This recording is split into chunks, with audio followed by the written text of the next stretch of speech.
Well, good afternoon. Friday again. Cool. The weather isn't so good, is it? Ain't going to be a good weekend, I think, but there we are.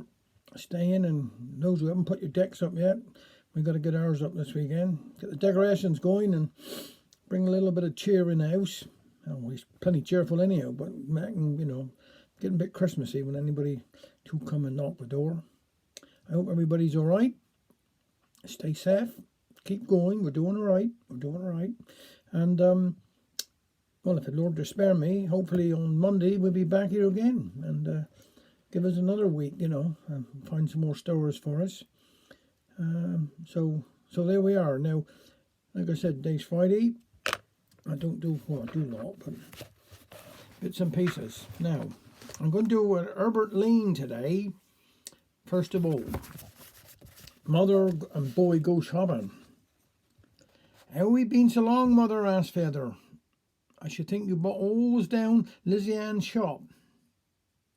I haven't bought much, but I've had some handsome time. 'Twas better than magic lantern.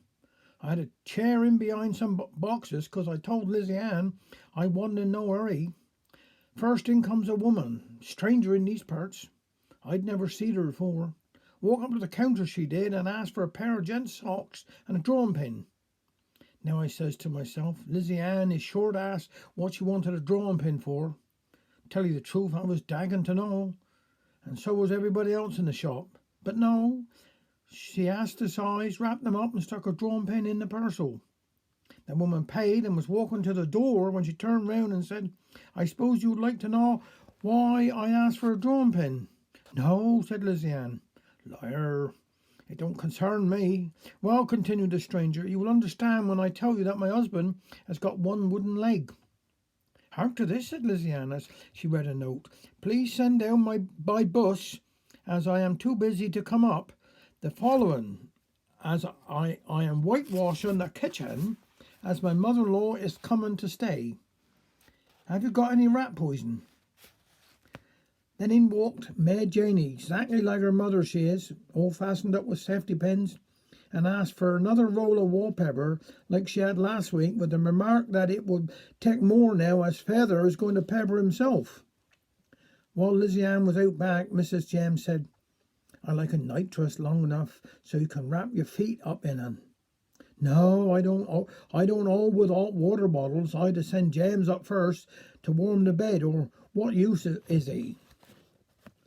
Lizzie Ann, coming in from out back, remarked that she'd had some run on Peppermint's Day. Oh, I forgot, there is a funeral this afternoon. Here comes Boy Willie, now for a bit of fun. As he walked into the top, she asked him how many oranges do it take to make half a dozen. All depends on if they're small ones or big ones. Everybody roared at this. Well, said Lizzie Ann, take out 6, the largest you can find, and 6 small ones, then count them and see what is the difference. After quite a while, Boy Willie picked out 6 large and 6 small ones. Count them and tell me what is the difference. You're right, there's no difference. As he put the large ones in his pocket, I comed in for some oranges, but I didn't think you would leave me pick out the 6 of the best. I'd dearly love to hear about Boy Willie, said Richard Henry. Can't fool he. I was down to the shop for one day for a bit back, he said Feather, when he come in to change 6 pennies for a 6penny piece. She took out one out of the till and golden, and he put the 6 pennies on the counter and was walking out. When he got to the door, she shouted to him, aye, you've been and left your change here. He returned, picked up the 6 pennies, said thank you, and walked out. Poor chap, said Lizzie Ann. Don't know enough lasting overnight, he don't. He's a fool, and know it I say, and so it say I, but it's a sad case when everyone is a fool and don't know it. Time for tea, says mother. Here's Uncle Matty coming up long. Now this is another little story, and it's called No Flies on Jack.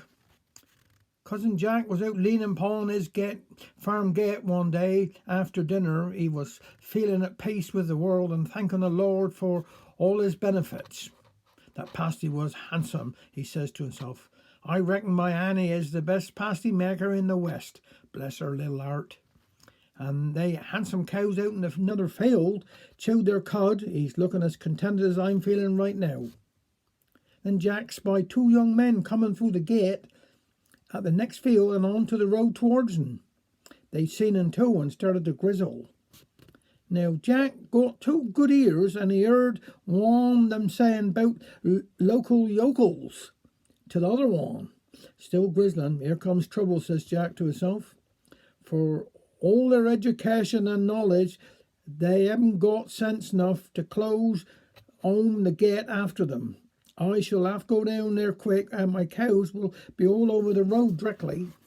Just as he took his foot off the bottom rung of the gate, one of they chaps called out to him, I say, old chap, have you seen a wagon load of monkeys pass this way? Jack turned round slow, like a looked upon their new shirts and walking sticks. Then he says, no, my son, I haven't been here more'n a minute and haven't seen no wagon load of monkeys. But however did the two of ye come to fall off 'em? Thanks very much.